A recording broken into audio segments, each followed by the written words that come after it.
Hi everybody and welcome back to Nick Talks. This episode's amazing guest is a guest I never thought I'd be saying I've got.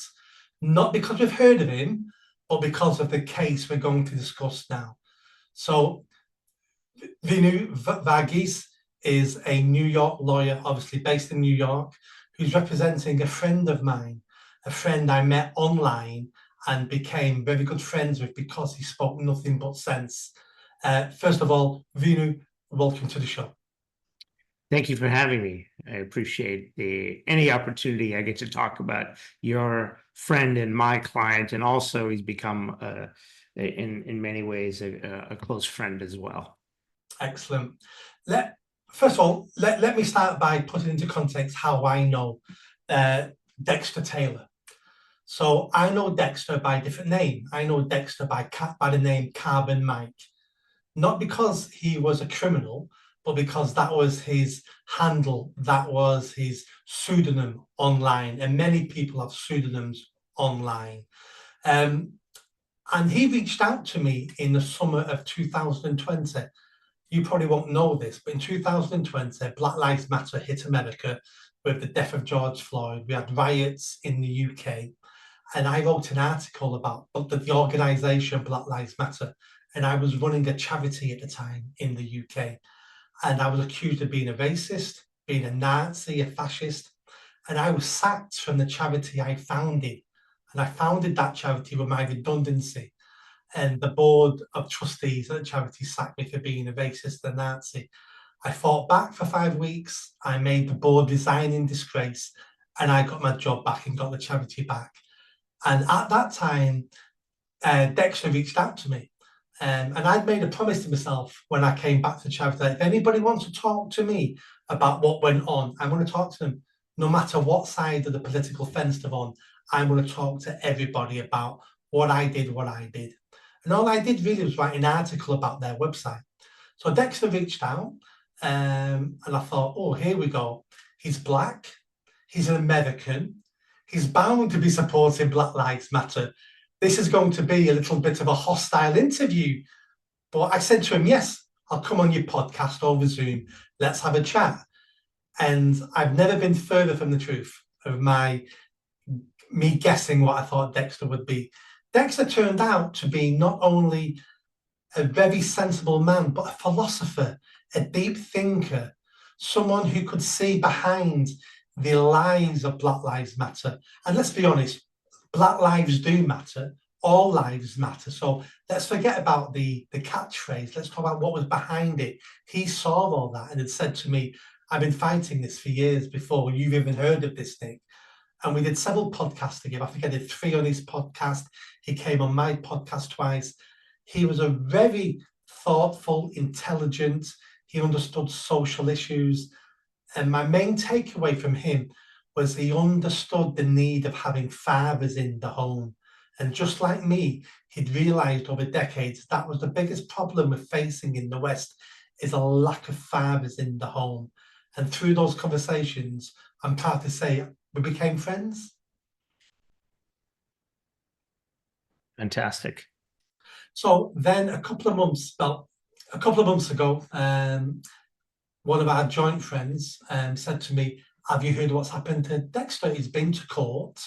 I knew something that he'd been arrested for something to do with his hobby, which was with guns. And we know Americans love guns. It's part of your Second Amendment. And I knew he'd been arrested for that.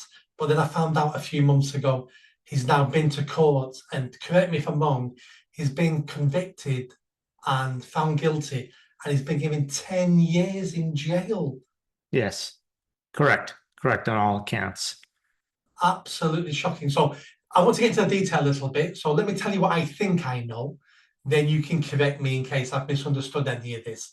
So my understanding is he had a personal hobby of gunsmithing. And for our English audience, gunsmithing, I believe, is about making guns, adapting guns. It's about playing with guns, basically. He bought guns online using his credit card. He didn't buy them illegally. He bought them, as far as he was concerned, legally. I believe he didn't go out shooting them. And because he'd done it all legally, there was a trail back to who bought these items. Well, of course there was. He was obeying the law, bought him on his credit card. Criminals buy things on street corners. Legal things buy things on Amazon with your credit card. So you get a guarantee and you can return the item if it's faulty. So that was my understanding, and that was his hobby. Then for some reason, I understand there's 50 states in America, and each state can have a slightly different law or take on the law. That's my understanding.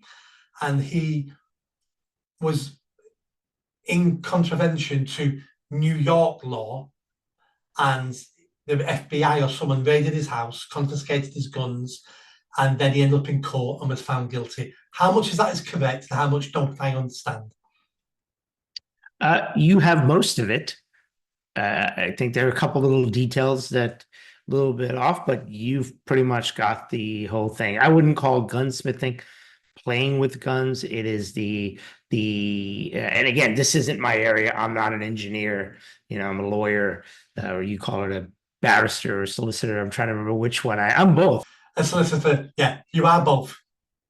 And because we don't divide them here so much, but he is an engineer, and he was a data scientist, software engineer. And so what he wanted to do was explore another career, which was making firearms. So he did exactly as you said. He bought these parts online, which you can do, and he built these firearms in his own home, in his basement. Didn't take them out ever. Didn't shoot them up. He didn't fire them. He used what's called a dry fire, which has no effect. It's like completely safe. It's like unlike a blank, which actually has an explosive component to it, and blanks can kill you. He did that in his own home. So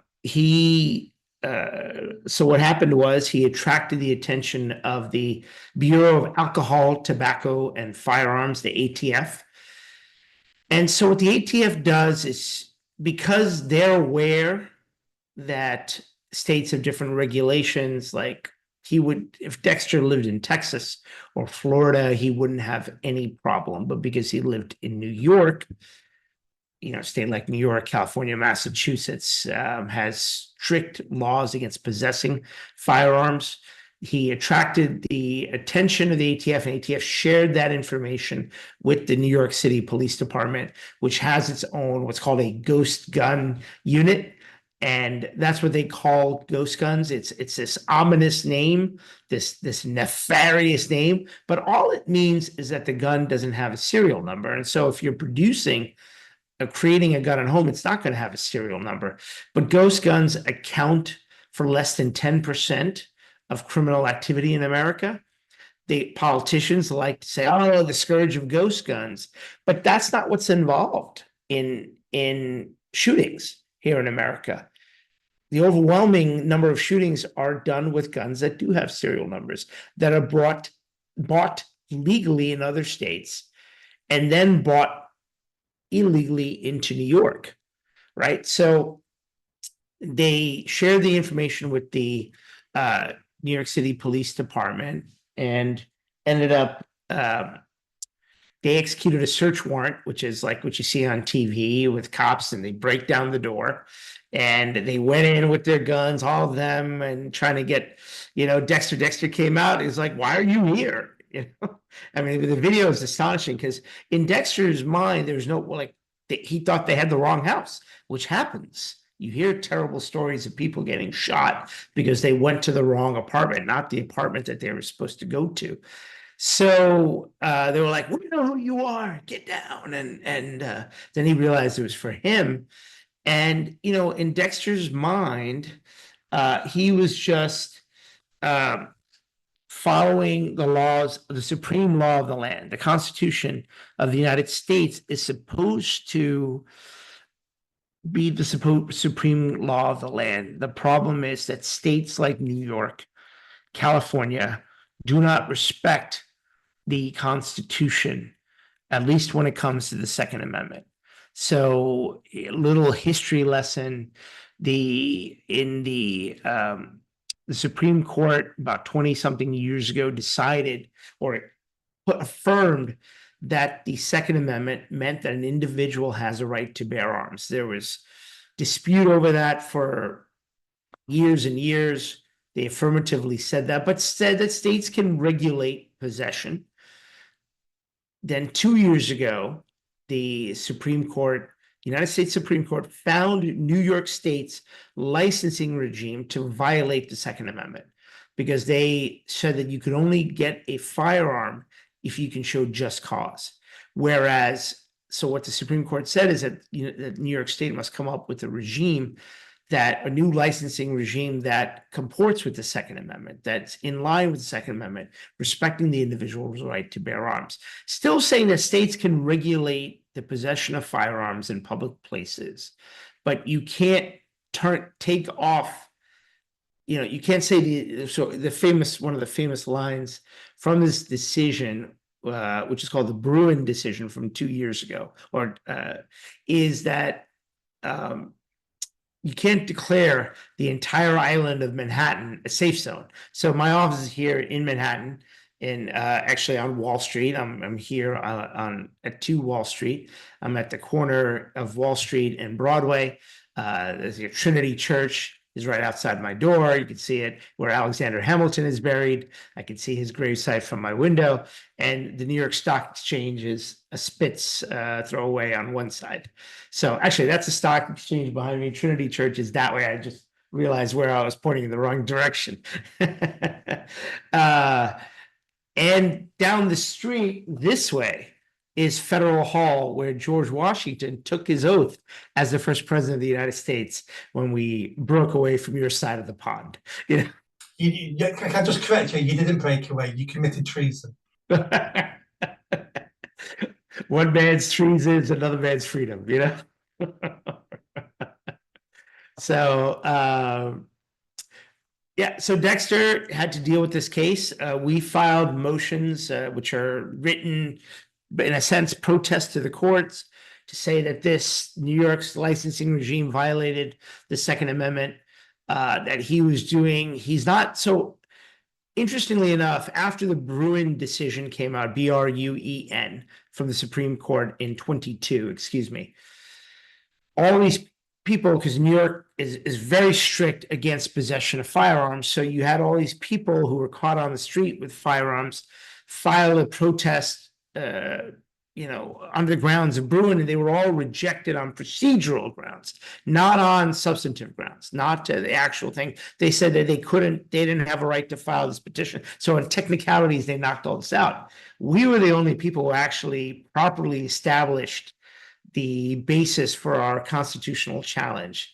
And so it didn't matter, because New York, the trial judges don't care. They're taking their orders from their bosses, and they're saying, we're going to continue with basically the way that we did things before until the U.S. Supreme Court tells us otherwise. And unfortunately for Dexter, that could take 10 years. And this judge, so we went to trial, and because Dexter was never going to take a plea bargain. He was never going to plead guilty, because in his view, which I agree with, he's not guilty of anything, right? New York state laws are unconstitutional. And so they basically did something similar to what they did before the U.S. Supreme Court found their licensing regime unconstitutional. So, the judge, knowing that, this is the amazing thing. Dexter stands convicted now as a violent felon, yet there's no victim. Didn't shoot anybody. And can I jump in there? I take it he never sold any of these weapons to anybody. Correct. So it wasn't like he was supplying criminals round the corner. Absolutely not. So he didn't do anything like that. Right. And he spoke about that. So at trial, he admitted to everything. And so the judge, in this case who is a political hack.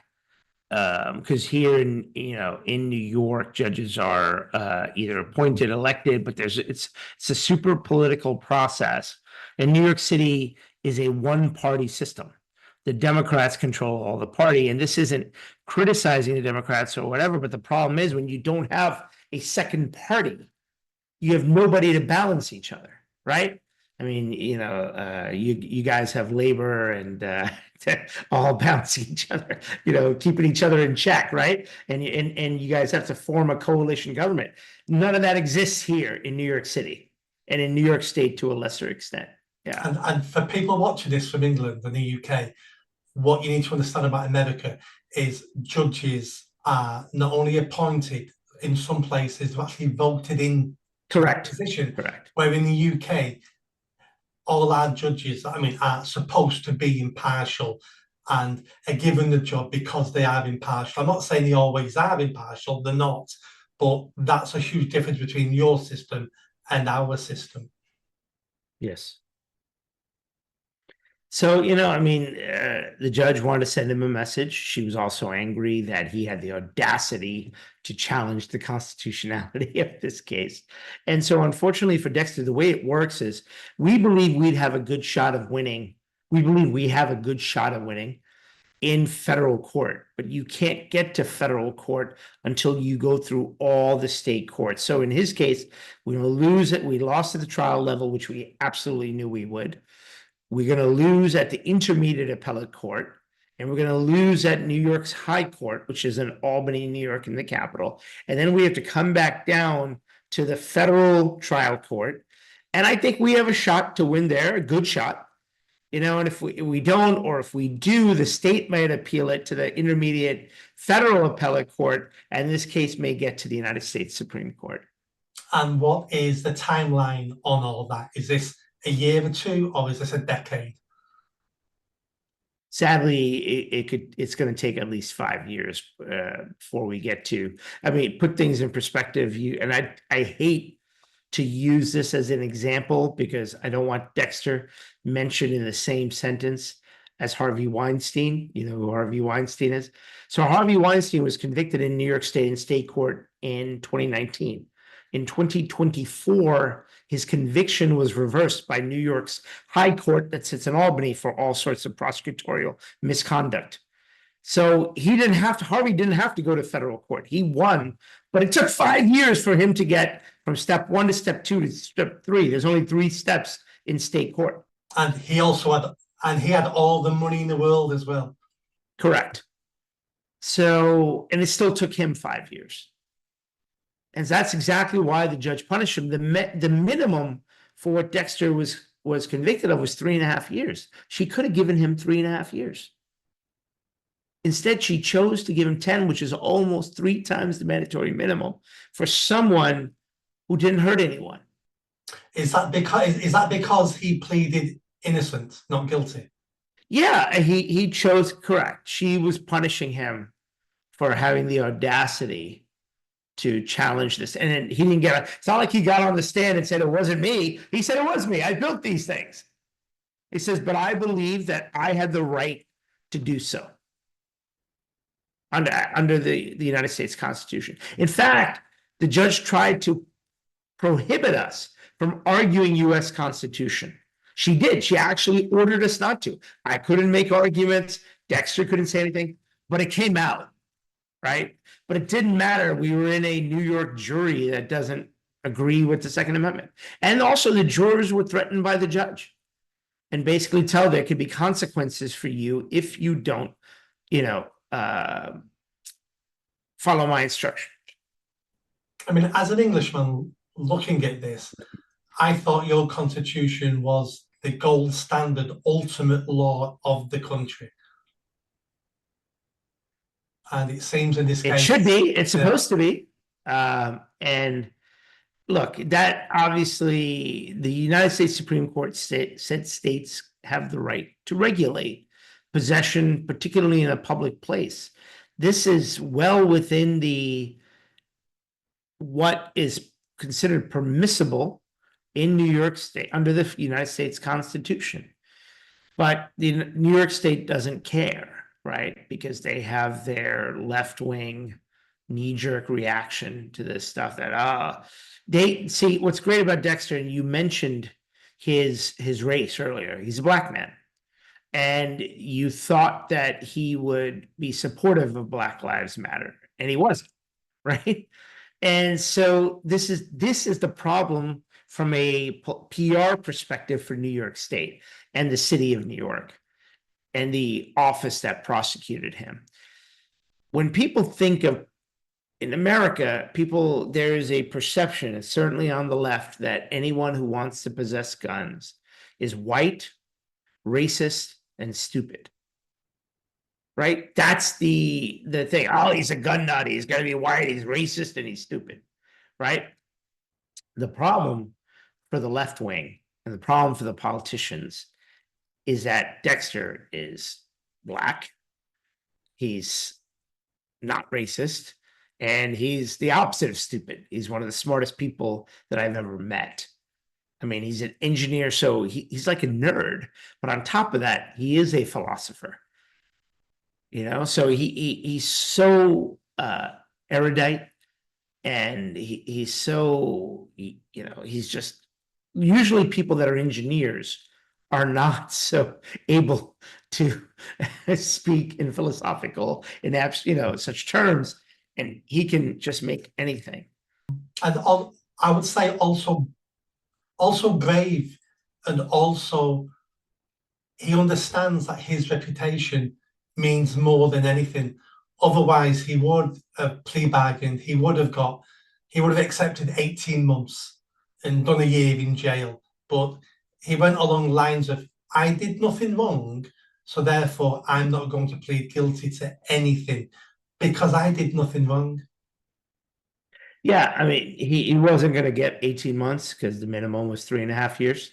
But I mean, we could have I could have pursued that avenue, and he expressly told me not to do that. And that's an easy thing to do when it's a hypothetical situation. But when it's you looking at doing the time, I'm sure most people would start saying to themselves, I just need to do as little as I possibly can here. And it's only a brave, moral person who says no, because my reputation is worth more than that. Yes. Crazy. Does anything change if Trump wins the election in November? No, because Trump has no authority to pardon somebody for a state crime. Right. I wasn't thinking of pad. I was thinking, does that speed up the process because he's more pro-gun, more pro-Second Amendment? But obviously, No. obviously the answer is no, because you would know. Yeah. Whether Trump wins or loses will have no impact on this case. Right. No direct impact. I mean, arguably, if Harris wins, there could be people that are, there could be some judicial appointments at the federal level that, maybe more pro-guns than if Harris wins. Right. So that would only, yes, it could have an impact, but it's not direct, not at this moment. Yeah. If on a personal level, how's Dexter doing? He's great. I mean, he's a rock, right? He's a rock, and he's a rock star. He's positive Pete. I mean, he understands that this is his legacy, and so he's willing to spend. Not that he wanted to spend any time in jail, but he's willing to spend it as to fight this. Is he in? This is a silly question. Is he in a nice jail or is he in a hellhole? So he was moved up. So I don't know if there's an easy answer to that question. He was in Rikers Island for a couple of months, which is considered is notorious. That's a New York City jail, and they're trying to shut it down and stuff. And yet Dexter was like, it's not bad. And now he's been sent to an upstate prison. And he has said, it's generally okay. So he's not a complaining type. Yeah, I wouldn't And imagine. he I wouldn't makes the imagine. best Yeah, of whatever situation may be. that's good to hear. Thank you very much for speaking to me today. I'm going to share this video far and wide. Next time you speak to Dexter, please send in my best regards. And hopefully in the next few years, we'll have some good news and I can talk to you again about his release date. And hopefully we'll get some good news fairly soon. Nick, if you could do one favor, Yeah. If you could advertise on his, maybe even put it in, his Give, Send, Go link. Anyone who understands Dexter's story, may want to contribute some money. I'm going to put it in the chat. Right. Yeah. Because his legal bills, it's going to take a lot. It's going to be of years. course. It's going to be thing. I just sent you the link in the chat. Yeah.